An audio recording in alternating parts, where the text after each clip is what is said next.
Kuzampo, you're watching Bhutan This Week, our weekly news magazine program with me, Pukam. Our top stories this week. His Majesty the King grants royal pardon to people convicted for violating COVID-19 protocols. Rice import doubles in 2020 amid the pandemic. And people now start using the Duk Trace app more frequently. His Majesty the King granted the Desung pins for Duk Tukse and service during COVID-19 to Desu Phukgam, who was involved in a freak accident in Thimphu in September last year. She returned home last month after a series of successful surgeries in India.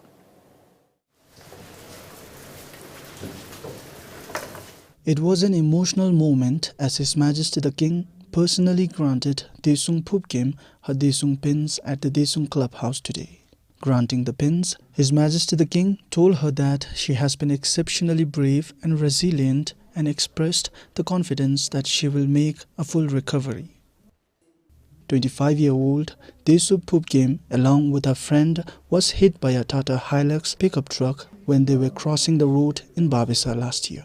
The accident left Phup in a critical condition and was put on life support, having sustained multiple severe injuries. In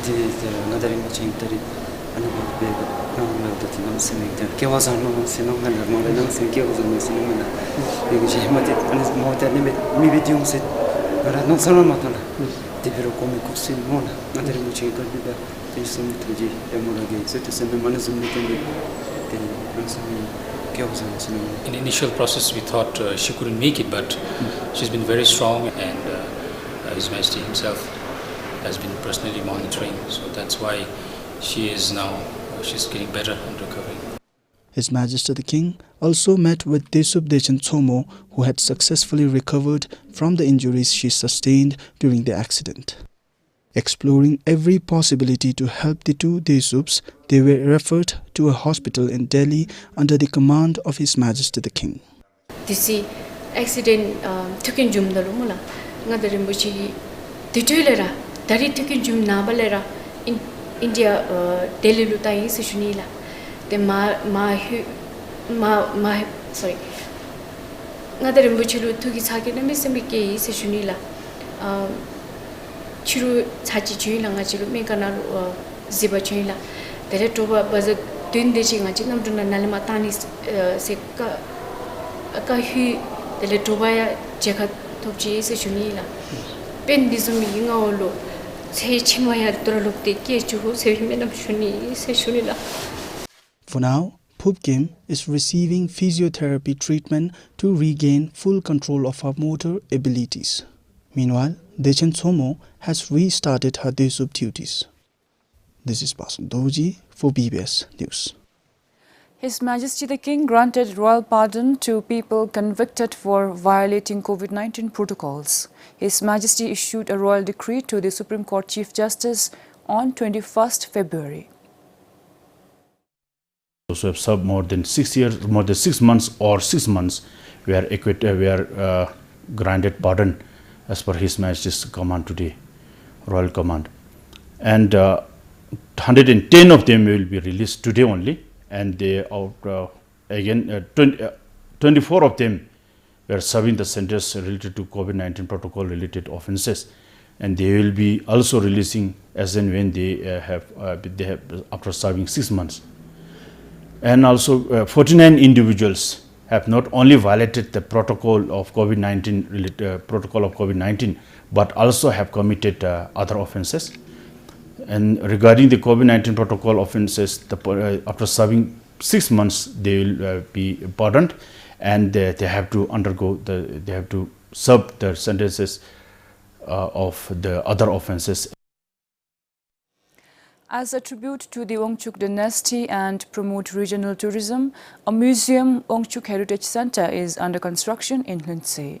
The center will showcase clothing, tools, as well as other personal belongings of Jigme Namgyal, the father of the first Rugalpo. The plans for the museum came into development from 2013 and the works began in 2016. In the last 5 years, the Dunkar Naksang, which will be used to house the center, underwent a major facelift. Currently, the Dzongkhag administration is collecting artifacts which were used during the time of Jigme Namgyal and his forefathers.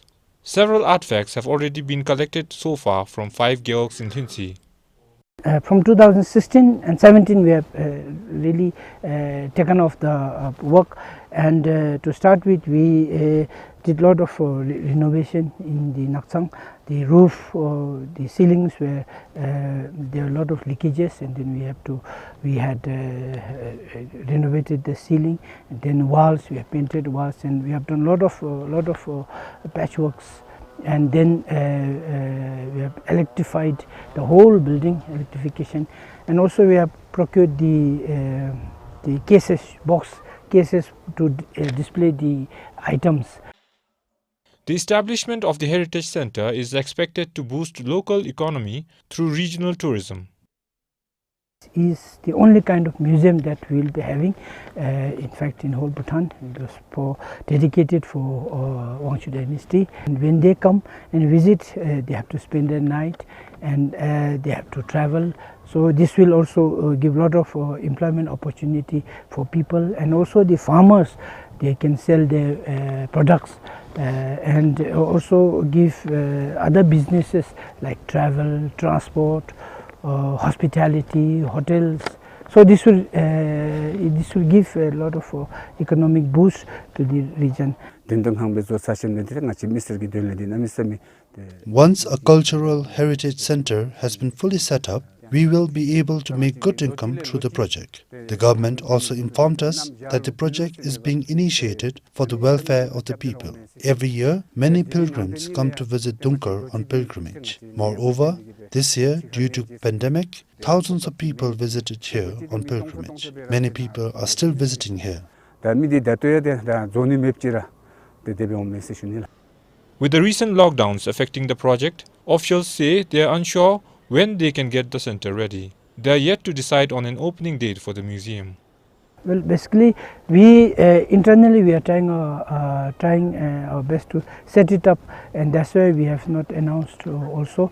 But once we are ready inside, that now we have to really get these artifacts and then display and then leveling, and then also there are other work that we need to do in collaboration and with the National Textile Museum. They have been really supportive, and we still the plan is still on. And once we are finished with that, then we will be. We are also looking for an appropriate date and time to inaugurate that.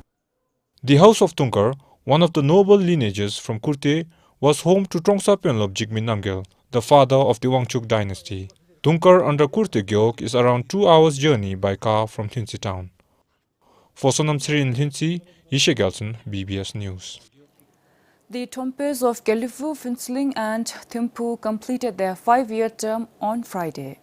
However, if they intend to stand for the office again, they are not allowed to campaign for the upcoming elections yet. This, according to the Election Commission of Bhutan, applies to all aspiring candidates. The campaign shall be permitted only after the Commission makes the announcement calling for the local government elections. As per Section 268 of the Election Act of Kingdom of Bhutan 2008, the election campaign shall be permitted to commence from the date of issue of notification by a royal decree calling an election as announced or notified in the case of local government elections by the Election Commission. It will end 48 hours prior to the hour fixed for the commencement of poll. In case some people are doing, some candidates, contesting candidates are doing before the notification calling for election, if they are found doing it, so they will be dealt as per the electoral laws of the land. Although the election dates are not yet decided, the Commission says preparations are all in place. ECB has already worked out the strategies, documents ready to conduct elections in such situations, in the different situations, and we are also planning to do the poll day mock or dry run in our in-house, so that we can still learn from there what are some of the things we need to put in place. Along with the Tompe elections in the 3 Tombe days, elections will also be held for 6 Tokpa constituency in Gelifu, 6 in Phuntsholing and 7 in Thimphu. Talks in town suggest around 6 aspiring Tompe candidates in Phuntsholing, 4 in Thimphu and 3 in Gelifu. Meanwhile, Tombe elections in Samdup Jonkar will be held later in the year as a result of the first elections in 2011, which was delayed due to shortage of candidates. Pema Saldun Sring, BBS News. Owing to the COVID-19 pandemic and 2 nationwide lockdowns in the country, the rice import last year doubled compared to the previous years. The Food Corporation of Bhutan imported around 24,000 metric tons of rice in 2020, and that's about 2,400 truckloads of rice. In 2019, it was just about 1,000 truckloads. Bhutan imported more than 2 billion Newton worth of rice in the first 6 months of 2020. According to the data compiled by the Agriculture Ministry, the same amount was spent in 2019 to import rice for the whole year. In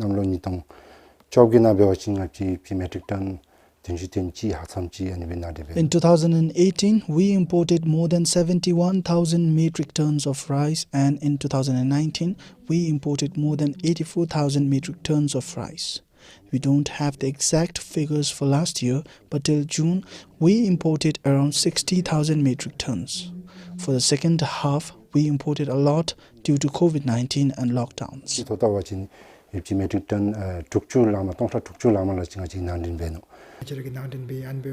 In 2020, we imported more than 24,000 metric tons of rice.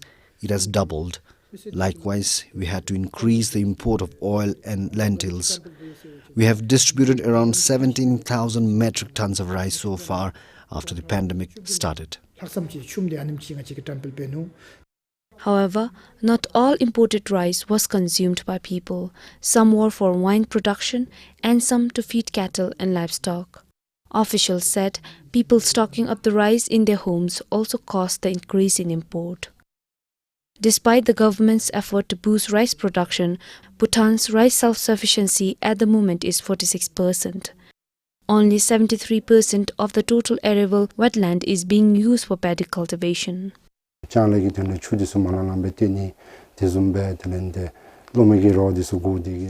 are working to resolve irrigation water shortages in villages, provide farmers with electric fencing to protect the paddy, and we are also trying to mechanize farming. These efforts are to make that 27% of wetland that is being left fallow cultivable in 3 years from now.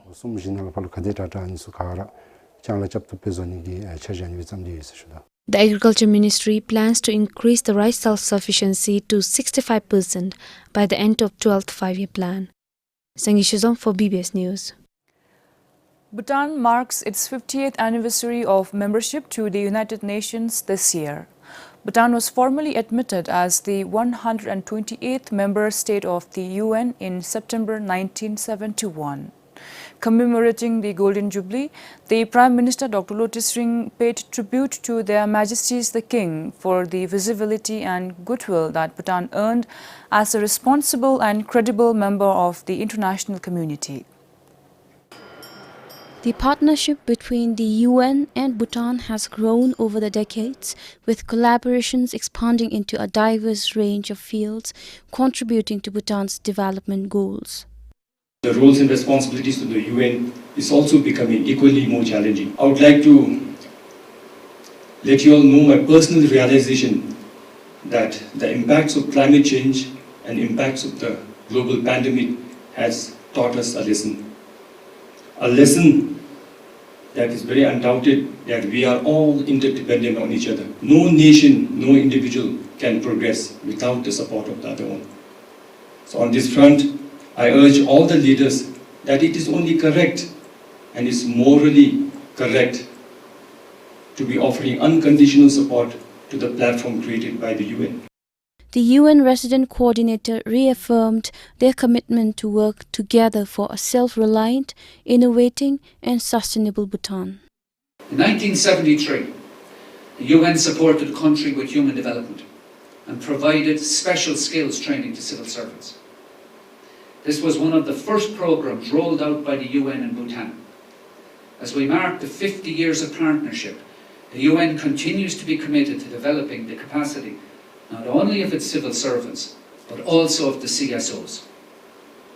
We, the UN, will continue to strengthen our partnership with Bhutan, for we know partnering is the lifeblood of great development. As part of the event, the Bhutan SDG financing program was also introduced. It aims to develop and implement critical interventions that will positively contribute to the way Bhutan finances its development priorities. It includes supporting financing solutions aligned with responses to both COVID-19 and longer-term investments in a sustainable manner. Samtan Dolkar, PBS News. Access to sufficient drinking and irrigation water remains a major challenge for most farmers in the country. It's the same for the villagers of Gomu and Senka under Naja Gewok in Paro. However, this problem will be solved in a few months thanks to the Desung National Service Water Flagship Project. The Desung National Service Water Project, in partnership with the government, kicked off in the Gewok on Sunday. Water taps can be seen near almost all households, but the two villages depend solely on a single water source. The spring water is used for drinking, watering the gardens, and also to feed the cattle. I settled in Senka some 3 decades ago. That time, there were only 3 households in Gomu and 2 in Senka. But now, there are over 30 houses. Another 3 individuals have bought land here.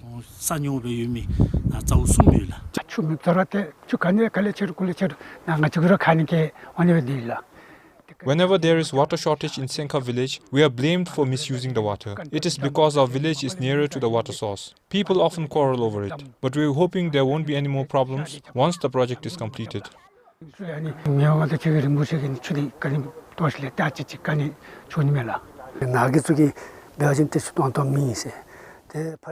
end up blaming each other although we are under the same gewak. People of Gomu use the water for gardening, and so we don't have enough drinking water. This kind of problem arises especially at this time of the year, as it is a dry season.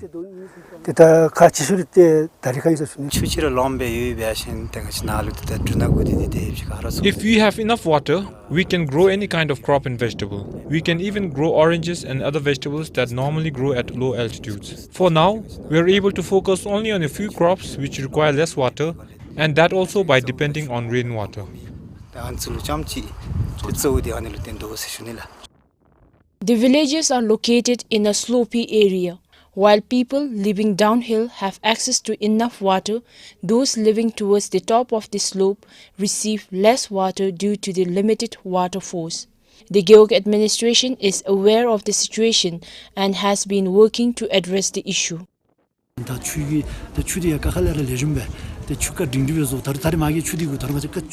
We will bring water from an additional water source as well.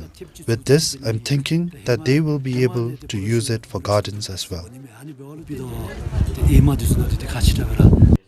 More than 100 Desups will be carrying out the works over a period of 3 months. They will construct water intakes, reservoirs, water taps, and over 7 kilometers of water transmission pipeline. The project is being carried out with a budget of over 4.5 million Nyetum. Once complete, almost 100 households in Naja Gewok will be benefited from the project. For Namgyongwa Chuin Poro, Tsringzam, PBS News. An outbreak of rabies has been confirmed in Samtse town after another dog was found infected with rabies on 23rd February. The District Livestock Office also reported many cases in the town where a rabid dog bit several other dogs. Given the dangers of cross-border transmission, a rabies vaccination drive in areas along the border began earlier this month. The rabid dog, which entered the country through the integrated checkpost in Samtsi yesterday, was put down. A veterinary team found the dog carrying the rabies virus in its strongest phase. This is the second rabies incident in the past 5 days. The incidents yesterday led to the reactivation of the rapid response team, and the whole of Samtsi town and its periphery has been put on alert. The vaccination drive, on the other hand, could not have come at a better time. Dogs and cats in the Samtsi town area have been vaccinated recently. 가tim집에 추뉴 예비기 심치치 사삼 파칼레 ngachirigi medenalu zuidung umachin te. If a rabid dog from across the border enters our communities, there are fewer chances that our dogs will get infected with rabies. That is because dogs in our communities are vaccinated for the rabies virus. Our program aims to reduce the spread of rabies, so we are making sure the vaccine reaches all the communities along the border. He also confirmed that dogs from across the border brought in the recent rabies cases. The vaccine makes animals resistant to rabies for up to a year. Meanwhile, the last mass rabies vaccination was done in the summer of 2019. There is a huge duration gap between the last mass vaccination and the current one.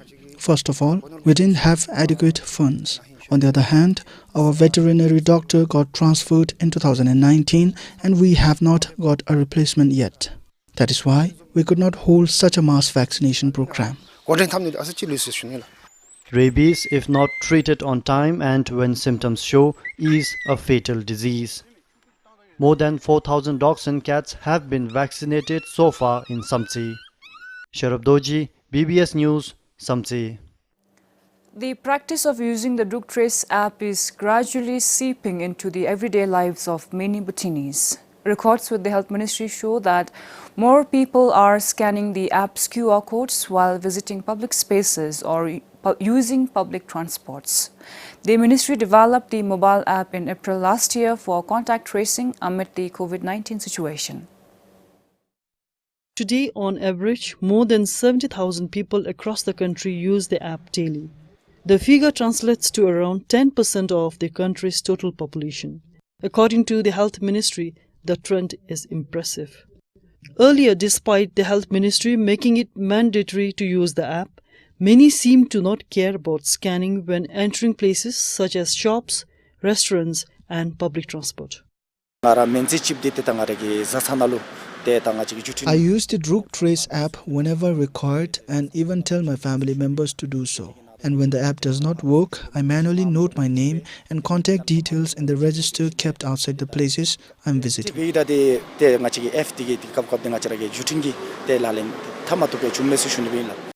Along with people's willingness to use DrugTrace, many institutions and businesses are also encouraging its use within their premises. These days, more people are using DrugTrace. Earlier, people were reluctant to use it. Many would not visit my shop if I asked them to scan the code. But now, maybe people understand the benefits of the app better. Dalal chibyo chin direct ombe te direct ani DrugTrace ti bumena. Dalal chibyo chin achi lab go be da DrugTrace ti bena se ani betal.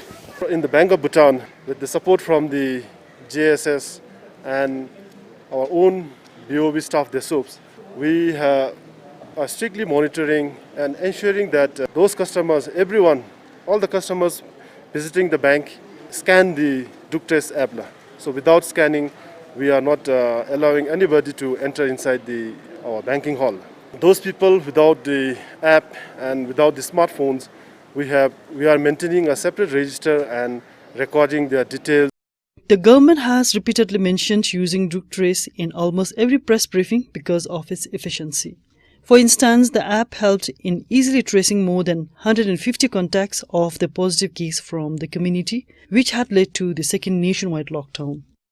DrugTrace has been advocated and in many press briefs before the lockdown, after the lockdown, during the opening of the lockdown, Lynch and Health Minister has been has highlighted the importance of use of drug trace, and also Ministry of Health has been advocating it through the Facebook or social media platforms, and also we have been sending scroll messages in BBS as well.